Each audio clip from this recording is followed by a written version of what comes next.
تو انہوں نے سستے کپڑے پہ ہاتھ ڈالا، فرمانے لگے یہ تیرا ہے۔ اور وہ پیر صاحب بھی ایسے کر سکتے ہیں ویسے کبھی کبھی، ہاں ان کے لیے بھی جائز ہے، کوئی منع ان کے لیے بھی منع۔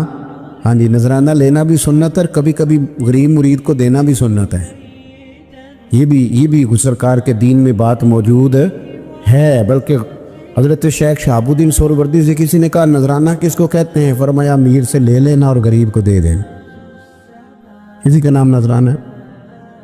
حضرت مولا علی شیر خدا کے اس غلام نے جب مہنگا جوڑا اپنے پاس دیکھا اور سستا حضرت علی کی طرف دیکھا تو اس نے ایک جملہ کہا، پھر حضرت علی نے جواب دیا، یہ ہے شیر خدا کی تعویل۔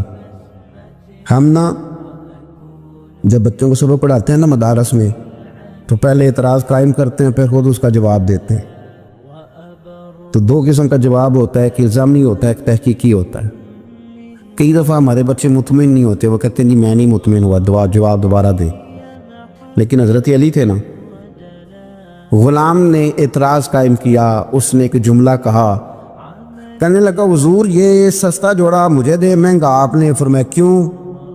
کہنے لگا اس لیے کہ آپ آقا ہیں اور میں غلام ہوں۔ اب شیر خدا کا جواب سنے شیروں والا، فرمانے لگے نہیں میاں، مہنگا تو پہن اور سستا میں پہن کو۔ کہنے لگا کیوں؟ فرمانے لگے اس لیے کہ میں بوڑھا ہوں تو جوان ہے، میں بوڑھا ہوں تو جوان جو ہوتے ہیں وہ پہنے کپڑے اچھے اچھے مہنگے، میرا تو بڑھاپا ہے۔